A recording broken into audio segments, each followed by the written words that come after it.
बिल्कुल legend, thespian, veteran, ये सब क्लीशे किस्म की बातें हैं जो मुझे सूट नहीं करती। भाई क्या कर रहा है तू अनुपम? तू बैठ, तू बैठा, बड़ा शरारती है यार तू। तो अगर दिलीप साहब डॉक्टर डैंग का रोल करते तो आप कहते कि दिलीप साहब हीरो हैं, और अनुपम खेर डॉक्टर डैंग का रोल कर रहे हैं इसलिए विलन है। लेकिन मैं अपने साथ पॉपुलर होना चाहता हूँ। ऐसा कोई आदमी बता दीजिए जिसको सब लोग पसंद करते हैं। सतीश मेरे दोस्त तो थे ही थे, वो एक मेरी आदत भी थे। इसकी तरह से एक और फिल्म आई थी, जासूसों की फिल्म थी, पठान आई थी। बट मैं जरूर देखना चाहूंगा और मुझे उसकी कामयाबी की बहुत खुशी है। सवाल ये पूछा गया था कि क्या पॉलिटिकल आइडियोलॉजीज जो हैं उन्होंने इंडस्ट्री में दोस्तियों को प्रभावित किया है। वसईपुर थी उनकी बहुत फिल्म, बहुत अच्छी थी। ब्लैक फ्राइडे उनकी बहुत अच्छी फिल्म थी। लाखों की तादाद में लोग केरला स्टोरी देखने जा रहे हैं, तो उनको कोई शौक तो नहीं है पैसे खर्च करने का। उसने किस उपलक्ष्य में कहा मैं इसके बारे में जानता नहीं हूँ। इस ऐसी तरक्की के उस पायदान पर है कि self censorship is important. Doctor Dang, Totaram, Shyamlal, principal Malhotra, Dhanveer Malhotra, कितने ही किरदार हैं जिनको देख के जिन्होंने वो निभाए, उनको देख के मेरी माँ उनकी फ़ैन हो गई। और आज मैं उनके साथ इंटरव्यू कर रहा हूँ। अनुपम सर, पहले तो माता जी का टेस्ट बड़ा अच्छा है, मैं कहना चाहूँगा। उनको मेरा प्रणाम कहना। क्या नाम है उनका? उनका नाम है क्षमा। क्षमा जी से बोल, मेरा प्यार देना मुझे उनका, और मेरा प्रणाम कहना उनको। आपकी माँ कैसी है? मैं वीडियो देखता रहता हूँ, बहुत मेरी माँ मतलब कमाल की है। एक्साइटिंग लगता है उनको, क्योंकि मुझे लगता है जो चुहलबाजी, जो जिंदा दिली आपके अंदर आई है वो शायद माँ से ही आई है आपके अंदर। हाँ, सब कुछ माँ से आया, आशीर्वाद भी माँ से ही आया। वो अच्छी हैं, उनको पता ही नहीं है कि वो कितनी फेमस है। उनको इस बात का एहसास ही नहीं है। वो बोलती हैं कि ये मुझे मंदिर में सब लोग क्यों रोकते हैं और बोलते हैं फ़ोटो खींचनी है, सब्ज़ी खरीद रही होती हूँ तो क्यों बोलते हैं? मैं नहीं बात करती, तू क्या है मेरे वीडियो बनाता रहता है। बट आई थिंक मैंने शुरुआत तो नॉर्मल तरीके से की थी, पर जब लोगों को पसंद आने लगा तो फिर मैंने धीरे धीरे बनाने लगे, और उससे कुछ लोगों का रवैया भी चेंज हुआ है अपने पेरेंट्स की तरफ, अपनी माँ की तरफ। मतलब कहीं ना कहीं तो फ़र्क पड़ा है। फिल्म आ रही है आपकी IB71, जी। उसमें आपका किरदार क्या है? और ये फिल्म दूसरी जो रॉ या IB पर बनी फिल्में हैं भारत में, ट्रीटमेंट के लिहाज से कैसे अलग है? क्योंकि सच्ची घटनाओं पे कई फिल्में बनी हैं। मेरे को लगता है IB पर शायद पहली बार ये इस तरह से अच्छा, बनी है। इस मिशन पे पहली बार फिल्म बनी है। मैं भी 71 वॉर में मैं 16 साल का था, मगर हमें गंगा ऑपरेशन के बारे में पता नहीं था कुछ भी। तो जब संकल्प, जो इस फिल्म के डायरेक्टर हैं जिन्होंने इससे पहले गाजी अटैक बनाई थी, वो और ये विद्युत हमारे पास आए कहानी सुनाने, तो आई वॉज वेरी फैसिनेटेड कि IB के एजेंट्स ने 10 दिन के अंदर 30 एजेंट्स के साथ मिलकर पाकिस्तान में जाकर ये इतना बड़ा जो है कार्य अंजाम दिया था। और मुझे इस तरह की कहानियाँ बहुत फैसिनेटिंग लगती हैं, और ये तो सच्ची कहानी थी और लोगों को पता नहीं था। तो मैं इमीडिएटली राज़ी हो गया to play the IB chief. मेरा कोई रेफरेंस पॉइंट नहीं था, बिकॉज मेरे खुद के चाचा, मेरे फादर के सबसे छोटे भाई प्यारेलाल जी, वो IB में थे, और he retired as an assistant director Intelligence Bureau. मगर मुझे पता ही नहीं है वो क्या करते थे। हम उनके ऑफिस भी जाते थे शिमला में, खासकर डॉर्मर में, बिकॉज मेरे कॉलेज से आते वक्त उनका रास्ते में ऑफिस पड़ता था। तो उस समय हमें बहुत भूख लगी होती थी 3 बजे के करीब, तो हम उनके जाते थे। तो ऐसे रेगुलर ऑफिस था जैसे इलेक्ट्रिसिटी बोर्ड का ऑफिस होता है। बाहर एक गार्ड था, मतलब हथियार के साथ, पर अंदर का एटमॉस्फेयर बड़ा नॉर्मल, जैसे इस फिल्म में हमारे वॉर रूम का एटमॉस्फेयर है, वो फिर भी बड़ा ड्रामेटिक है। बट जो ऑफिस का एटमॉस्फेयर था बड़ा डिफरेंट था। मैं उनको इतने सारे सालों से जानता हूँ, वो बचपन में हमारे साथ रहने आ गए थे। मैंने कल फिल्म देखने के बाद भी उनको फ़ोन किया, मैंने कहा आप करते क्या थे? तो कहते और बताओ क्या हो रहा है। अच्छा। So I think it's a tribute to those unsung heroes, because of course हमारे आर्म्ड फोर्सेस तो बहुत इंपॉर्टेंट काम करती हैं, बट उनका काम नज़र आता है। मगर ये इंटेलिजेंस ब्यूरो के एजेंट्स का तो कोई पता ही नहीं है। कोई भी हो सकता है, आप भी हो सकते हैं इस समय, है कि नहीं?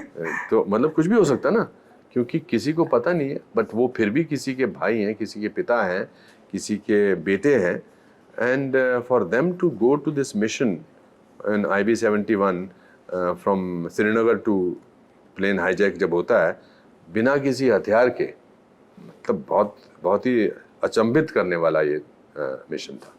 विद्युत जामवाल के साथ आप इसमें काम कर रहे हैं तो वो तो आपको देख के एकदम शर्मा गए होंगे, सोचा हुआ क्या जवान आदमी है, कितनी। हाँ, मुझे बड़ी तारीफ करते हैं, बट विद्युत जामवाल भी अपने आप में बड़े ही प्रेरणात्मक इंसान हैं। वो मार्शल आर्ट के, और वो महसूस नहीं करने देते हैं कि आप मार्शल आर्ट के, वो नॉर्मल सच आदमी चलते हैं। और इस फिल्म में ऐसी ट्रेडिशनल फाइट्स भी नहीं है जैसी कमांडो वगैरह में। ये उनकी जो जितनी पिछली फिल्म है उससे अलग फिल्म बहुत अलग है, बहुत अलग है। और ये फिल्म के पहले इस समय निर्माता भी हैं। तो मैं जब भी किसी की कोई पहली फिल्म होती है उसका अगर भाग बन जाऊं तो मुझे बड़ा अच्छा लगता है। और मैं बहुत सारे डायरेक्टर्स की पहली फिल्म का भाग बना हूँ, राइट फ्रॉम आदित्य चोपड़ा, करण जौहर, दिवाकर बनर्जी, नीरज पांडे, अयान मुखर्जी, इन सब की पहली फिल्म में मैं कोई ना कोई अच्छा मेरा किरदार था। तो विद्युत की पहली फिल्म एज ए प्रोड्यूसर तो मुझे अच्छा लगा उसमें काम। आप वैसे भी न्यू कमर हैं, खुद को कहते हैं आप। मैं बिल्कुल नहीं हूँ, हाँ बिल्कुल लेजेंड, थेस्पियन, वेटरन, ये सब क्लीशे किस्म की बातें हैं जो मुझे सूट नहीं करती। मैं आजकल एक किताब पढ़ रहा हूँ, एक्ट ऑफ लाइफ, इनकी अमरीश पुरी की आत्मकथा। अच्छा। तो उसमें विजय तेंदुलकर उनके बारे में कहते हैं कि अमरीश यदि खुद वो अमरीश होता तो वो न चल पाता, उसने चरित्र में खुद को ढाल लिया इसलिए वो चल गया। कमोबेश आपके लिए भी यही कहा जा सकता है। हाँ। तो शुरू से ही इसी तरह की रोल करने, हीरो बनना था। पर मेरा ऑफ स्क्रीन पर्सोना भी है एक अमरीश जी का ऑफ स्क्रीन पर्सोना भी वैसा ही था। अच्छा भाई क्या कर रहा है तू अनुपम, तू बैठ, तू सब पे बैठा, बड़ा शरारती है यार तू। तो वो उनका ऐसा था persona. He had a dignified, different, authentic voice. But बहुत सही बोला तेंदुलकर साहब ने उनके लिए। बिल्कुल वो मोगेम्बो ले लो, राणा ले लो, कोई भी ले लो, जैसे आपने मेरे कैरेक्टर के नाम गिनाए, doctor Dang. He was a very fascinating and late उन्होंने काम शुरू किया। हाँ, काफी लेट। वो थिएटर में काम करते हैं। मुझे याद है उनकी हम 5 करके एक फिल्म थी। हाँ, पहली फिल्म में मुझे वो बड़े नजर आए थे। एक फिल्म में तो उन्होंने कुछ गुंडे का भी रोल किया था। बट पहली वो फिल्म थी जिसमें मुझे वो उनका एक बड़ा सॉलिड रोल लगा था। मैं आपसे पूछ रहा था कि शुरू से ही ऐसे हीरो बनने का सपना था कि जो प्रोटैगनिस्ट या फिर मुझे लगता है मेरे कैरेक्टर्स हीरो ही होते हैं। हाँ, ये हीरो की परिभाषा सिर्फ हमारे हिंदी फिल्मों में ही इसको एक क्लीशे तरीके से इस्तेमाल की जाती है कि भाई जब तक वो गाना नहीं गा रहा, जब तक वो हीरोइन के साथ रोमांस नहीं करता। मेरी पहली फिल्म सारांश हीरो की थी। मेरी खोसला का घोंसला हीरो का था। वेडनेसडे हीरो की थी। मैंने तो दिलीप साहब से और सुभाष घई साहब से ये भी कहा था कि डॉक्टर डैंग हीरो है फिल्म के। अच्छा। अब उनको आदत थी एक खास किस्म की ट्रीटमेंट की, जेलर ने आके थप्पड़ मार दिया उनको। तो अगर दिलीप साहब डॉक्टर डैंग का रोल करते तो आप कहते कि दिलीप साहब हीरो है, पर अनुपम खेर डॉक्टर डैंग का रोल कर रहे हैं इसलिए विलन है। तो मैं अपने हर कैरेक्टर को दिल में जो मेरा रोल है, आप दिल है कि मानता नहीं, मैं तो ये हीरो का ही रोल है।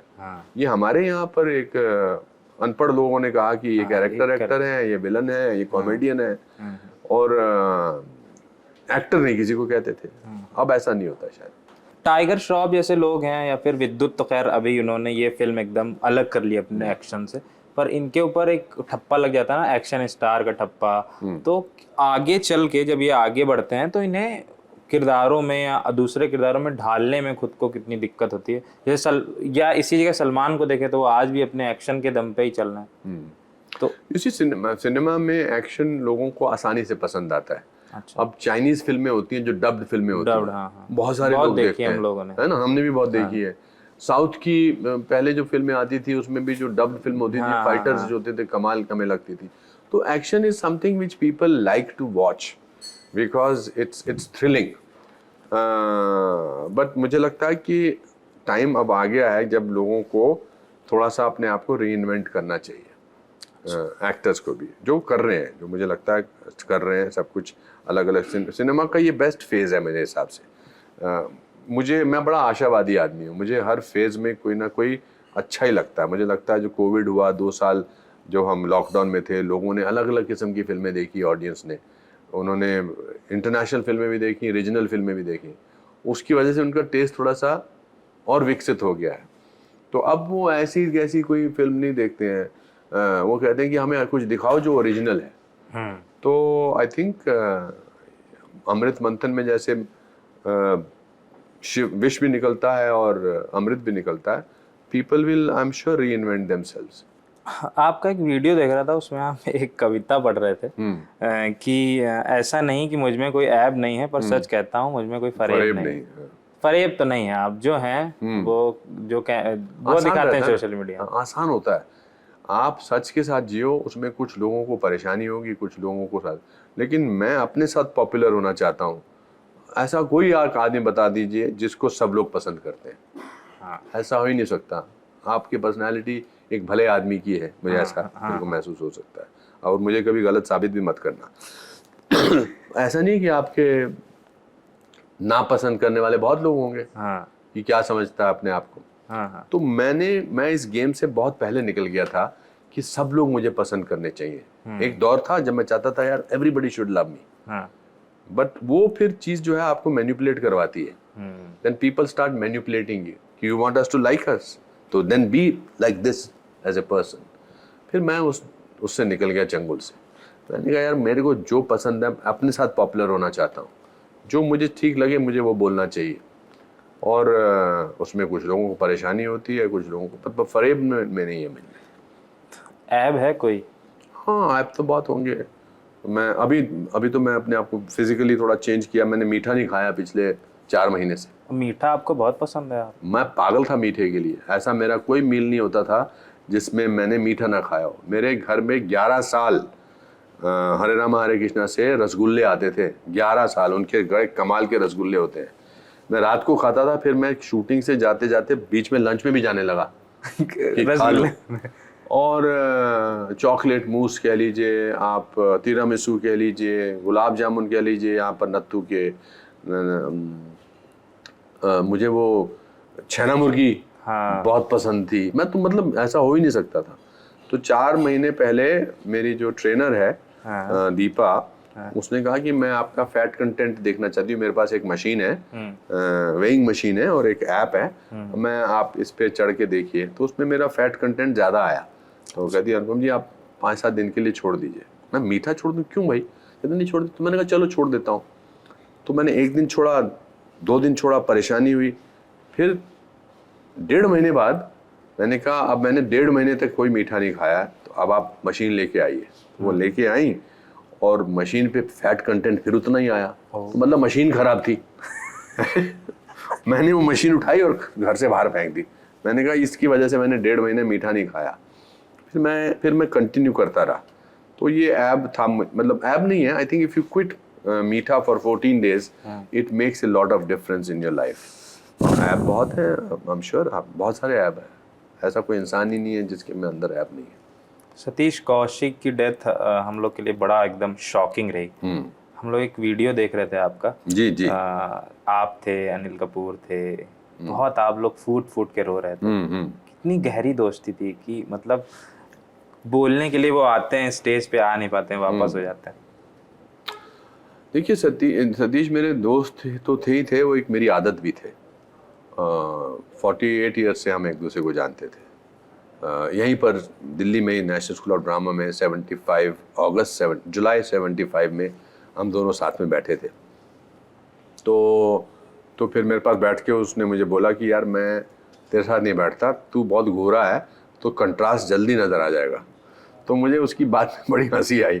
तो then that was the ice breaker. फिर हम पूरी ज़िंदगी एक दूसरे से दिन में 3-4 बार बात करते थे। विदेश में भी होते थे तो बात करते थे। तो जब आदत छोड़नी पड़ती है मजबूरन, क्योंकि दूसरा इंसान नहीं रहा, तो विड्रॉल सिम्टम्स होते हैं। तो वो आई थिंक रहेंगे। ये वो तकलीफ़ है जो ज़िंदगी भर रहने वाली है। आपकी फिल्म है जो ये आ रही है IB 71, इसकी तरह से एक और फिल्म आई थी, जासूसों की फिल्म थी, पठान आई थी। तो उसमें ना अनुराग कश्यप कह रहे थे ये मेरे लिए बहुत ज़रूरी है फिल्म देखना। और हाँ, क्या आपके लिए भी ज़रूरी था? खासकर मैंने नहीं देखी अभी तक। अच्छा। मैं देख नहीं पाया हूँ, बट मैं ज़रूर देखना चाहूँगा और मुझे उसकी कामयाबी की बहुत खुशी है। मैंने नीरज पांडे के साथ बेबी की थी। हाँ, बेबी वो डिफरेंट किस्म की फिल्म थी। हाँ, ये भी डिफरेंट किस्म की फिल्म है, और पठान भी डिफरेंट किस्म की फिल्म आई एम श्योर होगी। बट ये जो IB-71 है, हाँ। ये क्योंकि एक ऐसे वाक्य पर आधारित है जो एक्चुअली हुआ था।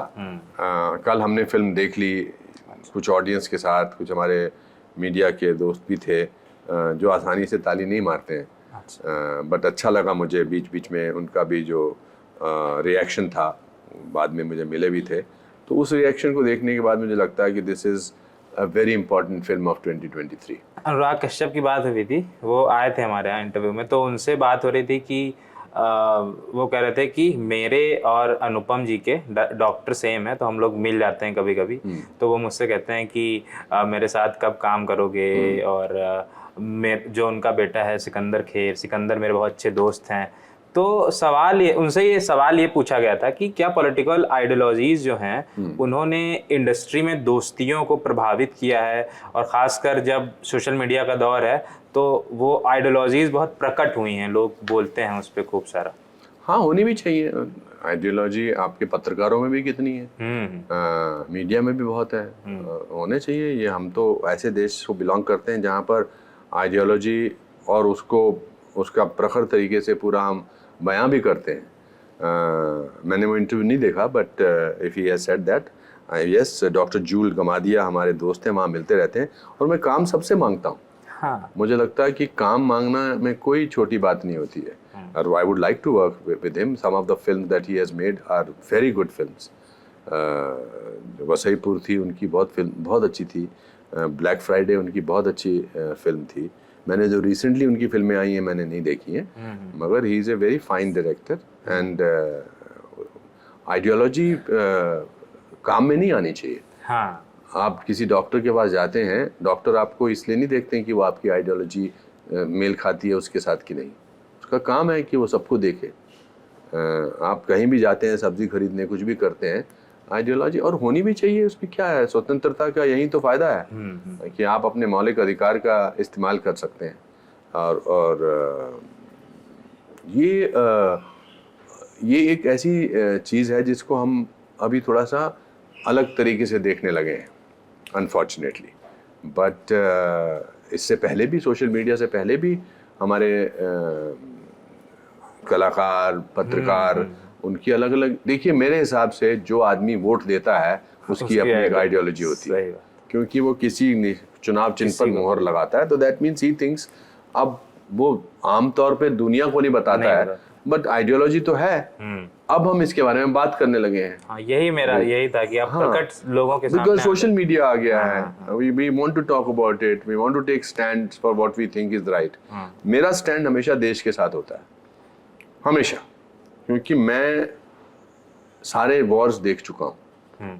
मैं 7 साल का था जब 62 का वॉर हुआ, मैं 10 साल का था जब 65 का वॉर हुआ, और मैं 71 में 16 साल का था मैं, और मैं NCC का कैडेट था, और मैं एक वॉलंटियर था कि रात को अगर भोंपू बजता था शिमला में तो सबको घरों से निकाल कर रोशनदान और खिड़कियों पर वो अखबार लगाते थे, और वो ट्रेंचेस में अंदर डालते थे हम तो। और मैं वेस्टर्न कमांड में, शिमला में वेस्टर्न कमांड जो था वो हेडक्वार्टर्स था वेस्टर्न कमांड का। तो मैं इस माहौल में बड़ा हुआ हूँ जहाँ पर मैं देश से 8 साल छोटा हूँ, तो मैं उस माहौल में बड़ा हुआ हूँ जहाँ मेरे लिए बहुत इम्पोर्टेंट है what my country has done for me. तो हमने एक इंटरव्यू लिया था आशुतोष राणा के साथ, तो यही अभी आइडियोलॉजी की बात हो रही है, विचारधारा की, तो उनसे ये सवाल पूछा गया था क्या विचारधारा जो होती है वो स्क्रिप्ट के चुनाव पे असर डालती है, तो उन्होंने कहा नहीं, मुझे अगर अच्छा कैरेक्टर मिलेगा तो मैं करूँगा। आपके साथ क्या सीन है? ऑफ कोर्स, मैं एक्टर थोड़ा आइडियोलॉजी के हिसाब से रोल करता है। हाँ। मैंने हर किस्म के रोल किए हैं। मैं तो डॉक्टर डैंग टेररिस्ट का रोल किया है, आपने उसी हिसाब से मेरा इंट्रोडक्शन पहला गे का रोल किया था। हाँ, I was the first person who played a gay character in Mast Kalandar, first person. I was the one of the first actors जिसने ये टाइप कास्टिंग के मिथ को तोड़ दिया था। मैं सारांश भी कर रहा था, राम लखन भी कर रहा था, डॉक्टर डैंग भी कर रहा था, खोसला भी कर रहा था, वेडनेसडे भी की है मैंने, तो ये सारा तोड़ा है। एक्टर की कोई ऐसा चयन नहीं कर सकता। और आइडियोलॉजी भी जो है वो बड़ी हेल्दी है, होनी चाहिए, उसमें क्यों नहीं है? आप किसी से आप और मैं बातचीत कर रहे हैं, मुझे आपकी आइडियोलॉजी नहीं पता, आपको शायद मेरी पता है, आपको शायद मेरे चॉइसेस पता है, बट मैं हमेशा हर इंटरव्यू में बोलता हूँ, my choice is my country. Anybody who thinks good about my country is my friend. Anybody who does not say nice things about my country is not my enemy. But I get a little upset about it. आजकल एक film आई है उसका Kerala story, अभी आप उस पर बात भी कर रहे थे. तो ऐसी फिल्में आती हैं तो उनका एक वर्ग इतना विरोध क्यों करता है? क्या फिल्में बनाकर उन्हें जनता पे नहीं छोड़ देना चाहिए कि क्या सही है क्या गलत ये है? वही वर्ग है जिसकी आपकी आंख बंद करोगे तो आपको सेम नजर आएंगे लोग जो हर जगह आपको नजर आते हैं. अब वो लोग रिडंडेंट हो गए, क्योंकि उन फिल्म जो कोई बनाता है ये सोच के नहीं बनाता कि अब मैं फिल्म बनाता हूँ तो और एक एजेंडा लेके बनाता हूँ. अरे फिल्म पे बहुत पैसे खर्च होते हैं, कम पैसे भी में होती है तो भी बहुत मेहनत होती है. 100 लोग उसमें काम करते हैं, उसमें टेक्नीशियंस काम करते हैं, शिद्दत से काम करते हैं, इमोशन से फिल्म बनती है. और हम इस दौर से आज गुजर रहे हैं कि हम सच्चे कहानियों पर फिल्में बना सकते हैं. ये IB-71 एक सच्ची फिल्म है, इस पे भी बोल सकते हैं कि आइडियोलॉजी है या एजेंडा है. तो जो लोग सोने की एक्टिंग कर रहे हैं आप उनको जगा नहीं सकते, कितनी भी कोशिश कर लिया 7 साल तक नहीं जगा सकते, क्योंकि वो तो एक्टिंग कर. अच्छा, कुछ लोग ये भी कहते हैं कि जैसे मैंने बोला ना कि जनता को जज करने दीजिए कि सही है गलत है, पर कुछ लोग ये कहते हैं कि इंडियन ऑडियंस अभी इतनी सेंसिबल और तर्कवादी नहीं है कि ऐसी फिल्में वो अपने आप को बहुत सीरियसली लेते हैं जो ऐसा बोलते हैं. अच्छा. वो अपने आप को बहुत सुपीरियर समझते हैं. अच्छा. उनको लगता है कि हम सुपीरियर हैं, हमें समझ में आ रहा है. लेकिन जो ये लोग क्यों नहीं है भाई, लोग जाते हैं, लाखों की तादाद में लोग केरला स्टोरी देखने जा रहे हैं. तो उनको कोई शौक तो नहीं है पैसे खर्च करने का. कोई किसी तो जो जा रहे हैं उनकी इज्जत करो ना. आप कौन होते हैं डिसाइड करने वाले कि इस तरह की फिल्म जो है अभी हम उसके लिए तैयार नहीं है? हम हर चीज के लिए तैयार हैं. हम मंगल तो जा रहे हैं, उसके लिए तैयार है, मगर फिल्म देखने के लिए तैयार नहीं है. हम सोशल मीडिया पे कुछ भी देखने को तैयार हैं बिना सेंसर किया हुआ, मगर हम इस तरह की नहीं. They have an agenda I think, but I feel that they have become redundant now because they are the same people. तो बस मेरे 2 सवाल छोटे. जी जी. एक सेंसर की आपने बात की, अभी सलमान खान ने कहा था कि OTT पे जो अश्लीलता, नग्नता, गाली गलौज है उसको सेंसर किया जाना चाहिए. आप सलमान्स पॉइंट ऑफ व्यू, उसने किस उपलक्ष्य में कहा मैं इसके बारे में जानता नहीं हूँ. मेरा हिसाब यह है कि पेरेंटल गाइडेंस और पेरेंटल लॉक होना चाहिए. जो बट हम इस ऐसी तरक्की के उस पायदान पर हैं कि सेल्फ सेंसरशिप इज इम्पॉर्टेंट. कुछ चीज़ें OTT पे मुझे लगती हैं कि क्या ये ज़रूरत है कि नहीं है, but I don't have a judgement on that. I don't have an opinion कि भाई ये नहीं होना चाहिए, नहीं होना चाहिए. आई थिंक हम सब अब उस दौर में हैं कि जहाँ पर ऐसे ही तो आप अपने आप को एजुकेट कर सकते हो. कभी कभी मुझे लगता है कि मैं रूढ़िवादी नहीं बनना चाहता हूँ. मुझे लगता है कि पर ये भी है कि ये भी होने लगा है कि कुछ ऐसी चीज़ें जिसमें गाली गलौज बिना किसी बात की भी होती है. आपका अटेंशन आता है आपके, अरे भाई इसमें देखो गाली एज अ टूल इस्तेमाल. हाँ, आई थिंक एक्टिंग जब गाली से रिप्लेस होती है तो फिर वो एक्टिंग नहीं रहती है. ये तो मैं जरूर कहना चाहूँगा. अब मैं 2-4 फोटो आपको दिखाऊंगा, उसके पीछे की कहानी बता दीजिएगा बस. एक ये फोटो है, ये आपकी कब की तस्वीर है? ये मैंने एक सूट पहली बार बनाया था.